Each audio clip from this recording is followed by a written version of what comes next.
नमस्कार दोस्तों, आपका बहुत बहुत स्वागत YouTube channel teaching learning event with Anil पर। आज इस वीडियो में बात करेंगे बिहार स्टेट जो आयोजित होने वाला है 2024 का, जिसके संदर्भ में मैंने एक वीडियो बनाया है जिसमें मैंने आपको सब्जेक्ट कॉम्बिनेशन के बारे में पिछले वीडियो में जानकारी दी थी कि आप अगर मैथ से अप्लाई करना चाहते हैं तो क्या सब्जेक्ट कॉम्बिनेशन आपका ग्रेजुएशन में होना चाहिए, और विज्ञान सब्जेक्ट से अगर अप्लाई करना चाहते हैं साइंस में 9-10 टीचर के लिए तो क्या सब्जेक्ट कॉम्बिनेशन रहना चाहिए। एसएसटी के लिए भाषा हिंदी, अंग्रेजी और संस्कृत, इन तीनों के बारे में मैंने विस्तृत चर्चा की थी पिछले पार्ट में बिहार स्टेट के संदर्भ में कि क्या वहाँ पर कॉम्बिनेशन रखा जाता है, क्योंकि कुछ सब्जेक्ट कॉम्बिनेशन जो आपके अदर स्टेट से वहाँ पर डिफरेंट है। तो उस वीडियो को अगर आप सब्जेक्ट कॉम्बिनेशन नहीं देखे हैं तो उसको देख लीजिए, क्योंकि अगर सब्जेक्ट कॉम्बिनेशन गलत हो जाएगा तो आपको आगे मेन एग्जाम में बैठने से कोई मतलब नहीं होगा और आपको बाहर कर दिया जाएगा। रिजल्ट ही आपका अपोजिट हो जाएगा, सब्जेक्ट के अनुरूप नहीं रहेगा। तो उसको आप ध्यान दे लीजिएगा, देख लीजिएगा। फॉर्म में अगर अभी आप गलती किए हो तो उसका करेक्शन डेट आता है, उसमें आप संशोधन कर लीजिएगा। और आज इस पार्ट में मैं आपको बताऊंगा बिहार स्टेट 2024 में जो मैथ सब्जेक्ट से स्टेट देंगे जो लोग, वो कैसे तैयारी करें और कौन सी बुक पढ़ें और कितने पासिंग मार्क्स हैं इसको उत्तीर्ण करने के लिए सब्जेक्ट मैथ में या ओवरऑल में। सभी के लिए जो पासिंग मार्क निर्धारित है, सामान्य वर्ग वहाँ पर ओबीसी होता है, अत्यंत पिछड़ा वर्ग ईबीसी होता है, ठीक, एससी एसटी, इन सभी के लिए महिला, दिव्यांग, इनका जो पासिंग मार्क रखा गया कितना है ये जान लेना जरूरी है। क्या निगेटिव मार्किंग उसमें है कि नहीं है, कुल कितने प्रश्न आएंगे, कितने समय के होंगे, इस सभी पे विस्तृत चर्चा की जाएगी इस वीडियो में। तो इस वीडियो को ज़्यादा से ज़्यादा आप शेयर कर दें अपने टीचिंग ग्रुपों में, और जो भी आपके साथी हैं उनके पास शेयर अवश्य कर दें, जिससे सभी को जानकारी मिल सके। तो आइए देख लेते हैं। तो बिहार स्टेट 2024 जिसका ऑनलाइन आवेदन अभी चल रहा है और मार्च में लगभग 24 मार्च को इसकी परीक्षा जो है आपकी प्रस्तावित है, आयोजित होगी। और परीक्षा ऑफलाइन होगी कि ऑनलाइन होगी तो बता दें, ये जो परीक्षा आपकी कंप्यूटर बेस्ड टेस्ट होगा, ऑनलाइन परीक्षा आयोजित कराई जाएगी, शिफ्ट वाइज होगी। इसमें आपको नॉर्मलाइजेशन की प्रक्रिया भी देखने को मिलेगी। तो आइए देख लेते हैं मैथ सब्जेक्ट की तैयारी कैसे करें, क्या और कौन सी बुक पढ़ें। तो जो मैथ है इसमें आता है, जो पिछला पैटर्न देखा गया इसका स्टेट 2023 का, उसमें अधिकतर जो प्रश्न आपके थे एनसीईआरटी से पूछे गए थे। एनसीईआरटी 9 और 10 के, एनसीईआरटी क्लास 9 और 10 की मैथ की बुक अगर अच्छे से आप स्टडी कर लेते हैं तो मैक्सिमम प्रश्न आपको वहां से मिल जाएंगे। उसी टाइप के ही प्रश्न पूछे जाते हैं, और जो निर्धारित उत्तीर्णांक आपका जनरल कैटेगरी में 50% टोटल जो प्रश्न 150 आते हैं उसमें से 75 आपको सही करने हैं, तब आप उत्तीर्ण माने जाएंगे जनरल कैटेगरी में। तो इतना पास होने के लिए अगर आप 9-10 की जो एनसीईआरटी की बुक है उसको अच्छे से स्टडी कर लेते हैं तो वहाँ पे आप अच्छा स्कोर कर पाएंगे। जो कि उत्तीर्णांक निर्धारित है उसको तो श्योर है आप टच कर जाएंगे, 75 नंबर 150 में आपके अवश्य आ जाएंगे। और ये परीक्षा पात्रता परीक्षा है, उत्तीर्ण होना जरूरी है, इसमें कोई ज्यादा नंबर लाने से मतलब नहीं है। आप केवल 75 150 में 75 नंबर से ऊपर ले आइए, आप मेन एग्जाम में स्टेट की जो मुख्य परीक्षा होगी भर्ती परीक्षा शिक्षक की, उसके लिए एलिजिबल मान लिए जाएंगे। तो एक एलिजिबिलिटी टेस्ट है, तो इसमें बहुत ज़्यादा अंक लाने से कोई मतलब नहीं है, केवल आपको उत्तीर्ण करना है। और उसके लिए ये पर्याप्त है अगर मैथ सब्जेक्ट से आप तैयारी कर रहे हैं तो 9-10 का जो एनसीईआरटी की बुक है उसको आप लगा डालें।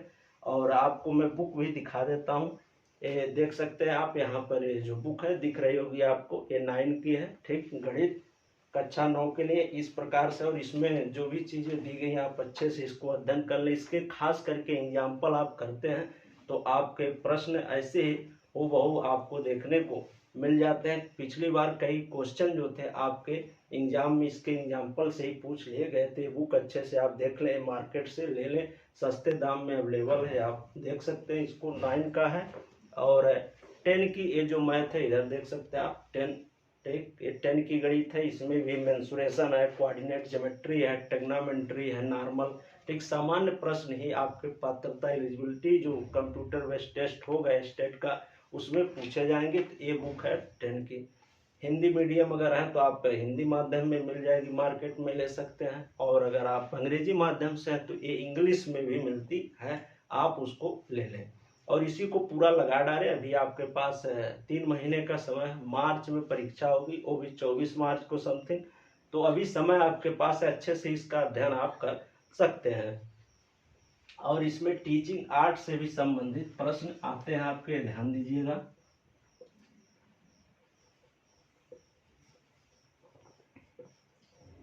टीचिंग आर्ट से भी प्रश्न आते हैं, लगभग इससे 30 प्रश्न रहते हैं टीचिंग आर्ट से, और आपके 20 प्रश्न जीके जीएस रहते हैं, ठीक, सामान्य ज्ञान के, ठीक, जीके जीएस के रहते हैं 20 प्रश्न। ये थोड़ा रेशियो में स्पष्ट नहीं हो रहा, 30 शायद ये रहता है या 20 है या 20-30 ऐसे रहता है, और 100 आपका सब्जेक्टिव रहता है, ये ध्यान दीजिएगा।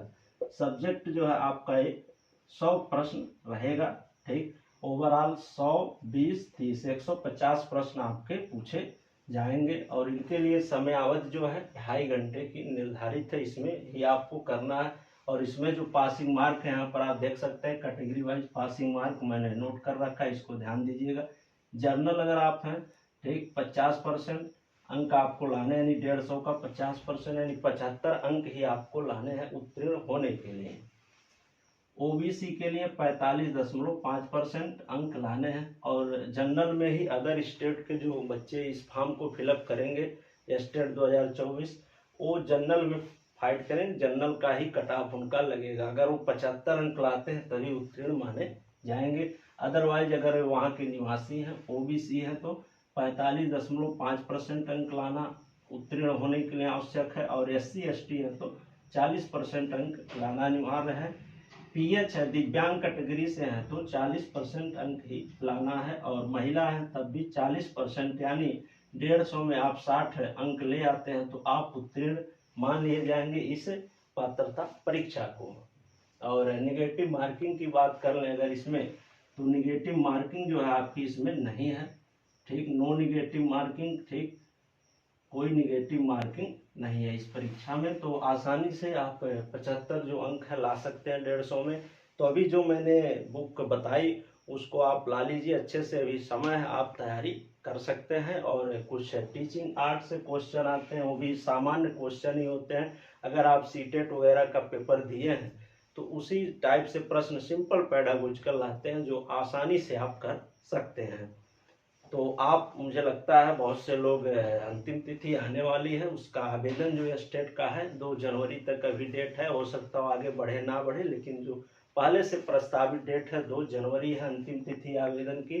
तो मैक्सिमम लोग आवेदन कर लिए होंगे, और जो नहीं किए हैं तो लोग तत्काल जल्द से जल्द इस आवेदन प्रक्रिया को पूर्ण कर लें, क्योंकि लास्ट समय में जो साइट होती है बीपीएससी की बहुत स्लो हो जाती है, जिससे आपको परेशानी का सामना करना पड़ सकता है। तो इसको ध्यान दें, आप समय से फॉर्म भर लें और अपने सिलेबस को जान लें। तो इसमें अधिकतर जो मैथ सब्जेक्ट की अगर तैयारी स्टेट की आप कर रहे हैं तो उसके लिए आप 9-10 की एनसीईआरटी जो है वो लगा डालें पूरा, उससे प्रश्न आपको मैक्सिमम मिल जाएंगे। खास करके आपके एडवांस मैथ जैसे ट्रिग्नोमेट्री है, कोऑर्डिनेट ज्योमेट्री है, ठीक, क्वाड्रेटिक इक्वेशन, बहुपद, त्रिभुज, मेंसुरेशन में आपका जैसे वृत्त है, त्रिभुज है, चतुर्भुज, समचतुर्भुज, इन्हीं सबसे ज्यादा, बेलन, शंकु, इससे ज्यादा प्रश्न आते हैं। उसको आप अच्छे से तैयार कर लें इन सब चैप्टर को, जिससे आप उत्तीर्ण हो जाएं इस पात्रता परीक्षा को, जिससे आप मेन मुख्य परीक्षा में जो भर्ती परीक्षा आए अगस्त में प्रस्तावित है, तो हो सकता हो आपको वहां पर इससे संबंधित जो रिक्त पद हैं आपको मिले भर्ती में। तो आप इस परीक्षा को उत्तीर्ण किए रहेंगे तभी उसको फॉर्म को भर पाएंगे। तो मुझे लगता है अब चीजें आपकी स्पष्ट हो गई होंगी। अभी भी अगर कोई संदेह है आपके मन में, भ्रांति किसी चीज को लेकर नहीं क्लियर है, तो आप कमेंट बॉक्स में आप अपना कमेंट छोड़ दें, वहां पर लिख करके जो प्रॉब्लम परेशानी है उसका समाधान किया जाएगा, आपको रिप्लाई अवश्य दिया जाएगा किसी भी चीज से संबंधित।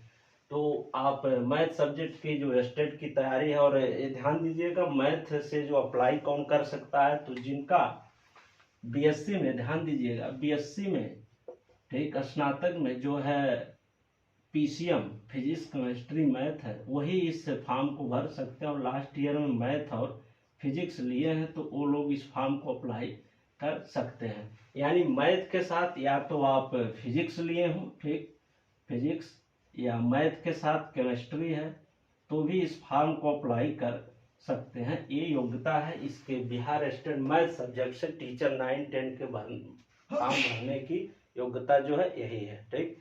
तो इसको आप अच्छे से इस जानकारी को जान लें। अभी भी कोई त्रुटि आपके आवेदन में हो तो आवेदन में त्रुटि संशोधन के भी डेट आते हैं, उसको आप लोग ध्यान से उस डेट को दे करके, ज़्यादा समय नहीं देता, 1 या 2 दिन संशोधन का देता, उसमें आप करेक्शन कर सकते हैं। अगर वैसे भी नहीं सही होता है तो आप नया आवेदन कर लेंगे, जिससे आप सुरक्षित रहेंगे। तो ये रही जानकारी, मैंने बुक भी बताया स्टेट के मैथ की तैयारी। ऐसे आपको अगले पार्ट में मैं साइंस सब्जेक्ट की तैयारी कैसे करें और कौन सी बुक पढ़ें जिससे आप साइंस की जो 9-10 की पात्रता परीक्षा है स्टेट 2024 को, उसको अच्छे अंक के साथ उत्तीर्ण कर लें, जिससे आप मुख्य परीक्षा में बैठने के हकदार हो जाए। तो उसको भी मैं नेक्स्ट पार्ट में लेकर आऊँगा। साइंस सब्जेक्ट के लिए कौन सी बुक पढ़ लें जिससे आपको उत्तीर्णांक अंक जो 75 है 150 में, वो तो आसानी से टच कर जाएंगे। तो उसके लिए मैं नेक्स्ट पार्ट में आपको बताऊंगा। इस पार्ट में मैथ का मैंने बताया। वीडियो हेल्पफुल लगी हो, अच्छी लगी हो तो लाइक, शेयर और चैनल को सब्सक्राइब अवश्य कर लें। इससे ही टीचिंग एग्जाम संबंधित महत्वपूर्ण सूचनाओं को प्राप्त करने के लिए और शैक्षिक वीडियो को प्राप्त करने के लिए, ठीक। धन्यवाद। मिलते हैं नेक्स्ट पार्ट में साइंस सब्जेक्ट के तैयारी और उससे महत्वपूर्ण जो किताबें हैं, बुक्स हैं, कौन सी पढ़ें शॉर्ट फॉर्म में, जिससे कम समय में आप अच्छी तैयारी कर सके, उसको मैं लेके आऊँगा, ठीक। धन्यवाद पूरा वीडियो देखने के लिए। वीडियो को ज़्यादा से ज़्यादा शेयर अवश्य कर दें।